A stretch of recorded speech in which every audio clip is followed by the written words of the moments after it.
Jika ada teman kalian yang mengaku dia stoik tapi dingin dan tak berperasaan, mengaku stoik tapi keras kayak patung, mengaku stoik tapi pasrah dan nerimo ing pandung, mengaku stoik tapi apatis, mungkin dia stoik sekte sesat mageran. Dan atas nama Marcus Aurelius, kamu wajib tempeleng mulutnya.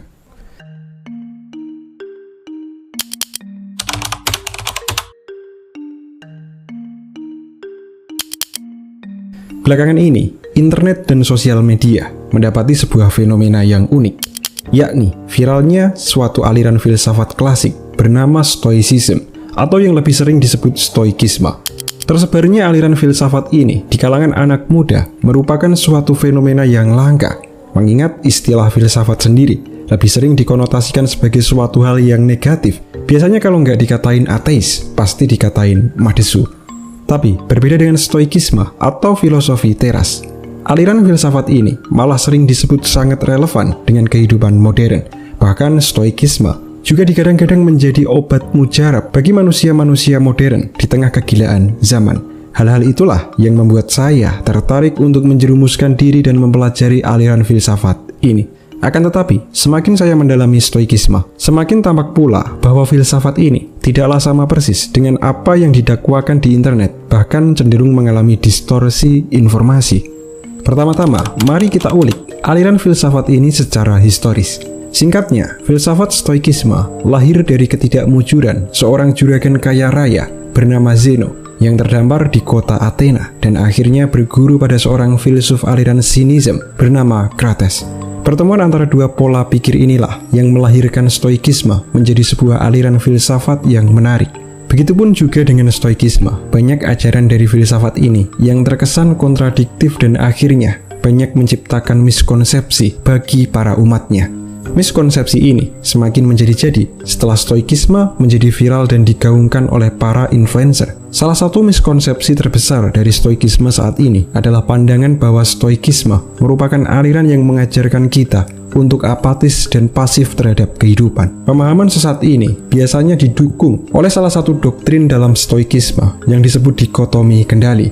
Singkatnya, dikotomi kendali ini menjelaskan bahwa ada hal-hal yang bisa kita kendalikan, seperti pikiran, persepsi, dan tindakan diri sendiri. Dan ada yang tidak bisa kita kendalikan, seperti kesuksesan, sikap orang lain, jodoh, resesi 2024, dan Indonesia juara Piala Dunia.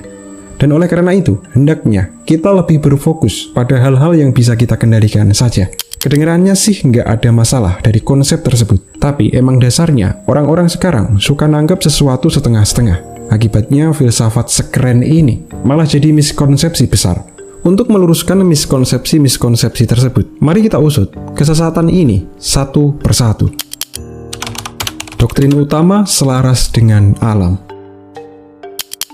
Dari banyak narasi yang terpampang secara digital, cukup mudah untuk kita melihat bahwa narasi-narasi Stoikisme mainstream lebih sering menempatkan dikotomi kendali sebagai doktrin utama dari filsafat Stoikisme. Nggak murni salah juga, dikotomi kendali memang merupakan salah satu konsep esensial dalam filsafat ini. Tapi, jika dikaji lebih dalam, core of the core dari filsafat Stoikisme ini sejatinya adalah doktrin untuk hidup selaras dengan alam, beserta nilai-nilai kebajikan di dalamnya. Dalam doktrin ini dijelaskan bahwa manusia terbaik adalah manusia yang bisa memaksimalkan eksistensinya untuk mewujudkan sebaik-baiknya harmoni dan kebajikan sesuai hukum alam, tentunya dengan konteks masing-masing individu. Lebih lanjut, seluruh konsep yang ada di Stoikisme sendiri, termasuk dikotomi kendali, sebenarnya adalah subdoktrin untuk menuju keselarasan atau harmoni tersebut. Maka dari itu, menjadi sebuah ketololan jika seorang stoik nggak peduli sama carut-marut dunia luar, hanya karena menganggap itu bukan urusannya. Itu artinya dia telah mendahului, sekaligus melanggar doktrin keselarasan alam dan layak kita dakwa sebagai pengikut Stoikisme, sekte mageran. Apatheia, bukan apatis. Dalam Stoikisme, kita juga mengenal konsep kebahagiaan bernama apatheia. Konsep apatheia ini merupakan konsep stoik yang mendefinisikan kebahagiaan sebagai ketenangan atau ketiadaan emosi negatif dalam menghadapi segala situasi, bahkan di situasi yang membagongkan sekalipun.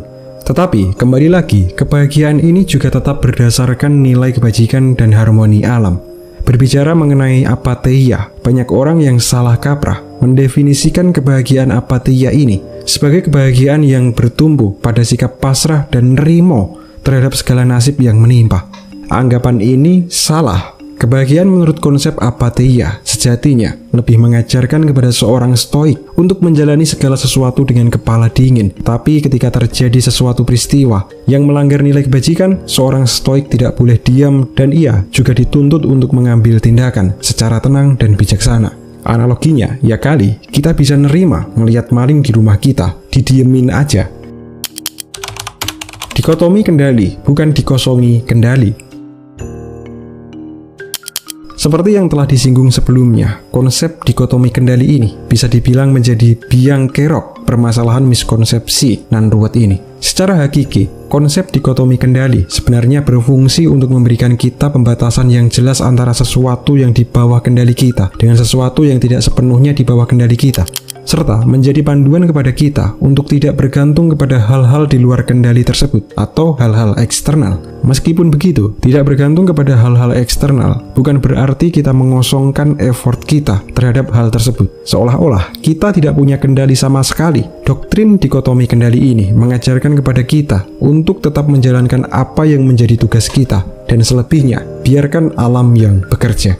Tujuan awal konsep tersebut adalah agar kita tidak terombang-ambing oleh kompleksitas alam semesta yang nggak bisa kita kendalikan. Tapi dengan jadi apatis dan pasif, justru kita juga menjadi terombang-ambing sama kehidupan. Bahkan potensinya bukan cuma terombang-ambing, bisa-bisa kita jadi tenggelam ke dasar samudra kehidupan bersama para pecundang dan pengemis gift TikTok. Jadi, pada intinya, stoikisme ini bukan menyuruh kita untuk pasif dan apatis terhadap segala sesuatu takdiriah duniawi. Lebih dari itu, stoikisme adalah ilmu tentang kontrol diri untuk mencapai kedamaian dengan bertumbuh pada hukum dan nilai kebajikan alam semesta.